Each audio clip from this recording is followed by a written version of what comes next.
Terima kasih Anda masih bersama kami dalam NTV Today. Pemirsa, di segmen sebelumnya kita sudah berbincang mengenai bagaimana tanggapan dari Partai Golkar sendiri terkait dengan adanya wacana Presiden Republik Indonesia kedua Soeharto dijadikan sebagai pahlawan nasional. Dan untuk itu kita masih kembali membahasnya dengan Dev Laksono selaku Wakil Ketua Komisi 1 DPR RI dari fraksi Golkar.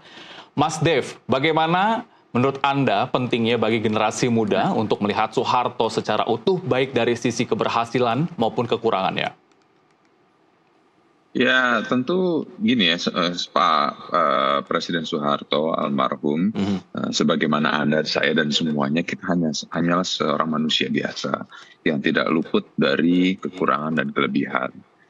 Tentu ketika beliau menjabat memiliki jumlah aparatur dan juga perangkat yang dapat digunakan serta para pembantunya yang dapat difungsikan untuk menjalankan visi misinya beliau.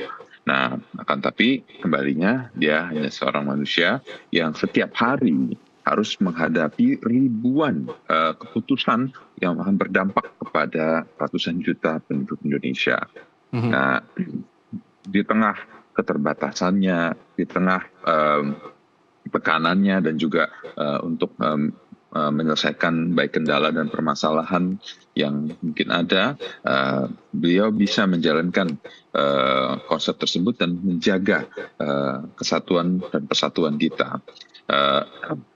Tahun 1965 ketika G30S meletus dan juga mandat dari MPRS diserahkan ke beliau pada tahun 1967, kondisi ekonomi sedang carut-marut, politik juga sedang penuh dengan kekacauan, bahkan sangat berpotensi Indonesia itu bisa terpecah belah karena sebelumnya pernah ada Permesta, lalu ada juga gerakan RMS dan lain-lain.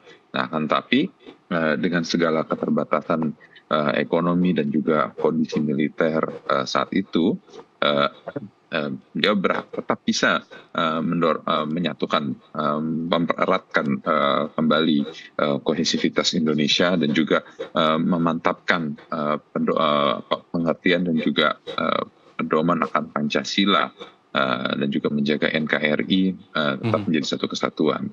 Nah, itulah yang harus kita ingat. Dan juga harus kita pahami mengapa gelar pahlawan ini amat layak untuk diberikan kepada beliau. Oke, tapi apakah Golkar ini khawatir penolakan terhadap wacana bisa berdampak pada citra partai mengingat kedekatan dengan historis dengan Presiden Soeharto? Ya, Golkar bisa besar hari ini juga karena beliau selama berapa puluh tahun juga menjabat sebagai Ketua Dewan Pembina Golkar.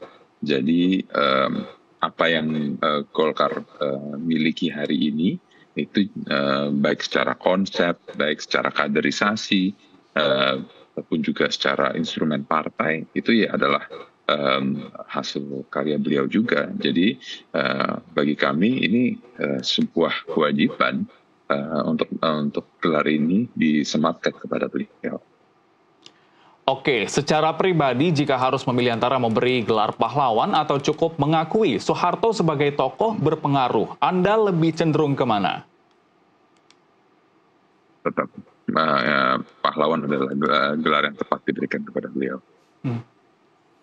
Oke, artinya lebih ke gelar pahlawan nasional, begitu Mas Dev? Ya, kan sudah ditegaskan ya oleh Ketua Umum kami bahwa gelar ini yang pantas dan layak untuk beliau. Oke, terakhir, apa pesan Anda kepada publik agar polemik ini bisa menjadi bahan refleksi bersama, bukan sekadar perdebatan politik, Mas Dev?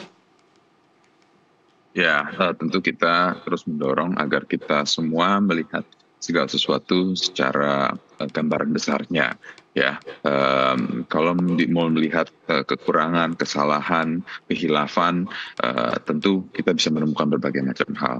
Akan tapi kita mari bersatu padu, merenungkan apa yang sudah beliau berikan dan karyakan dan korbankan untuk bangsa, Dan kita yakini bahwa hari-hari ke depan Indonesia akan lebih baik, akan lebih maju juga karena hasil karya beliau. Mari kita bersama-sama bersatu padu mensukseskan semua program-program yang telah ditetapkan oleh Presiden Prabowo untuk kita menuju hari-hari yang lebih indah ke depan. Baik, tentunya banyak hal yang dapat dilihat dari sisi kinerja ataupun juga apa yang telah dilakukan oleh Presiden Soeharto pada masanya. Terima kasih untuk perbincangannya pada hari ini. Dev Laksono, Wakil Ketua Komisi 1 DPR RI untuk waktunya. Selamat bertugas kembali. Ya. Pemirsa, kami akan kembali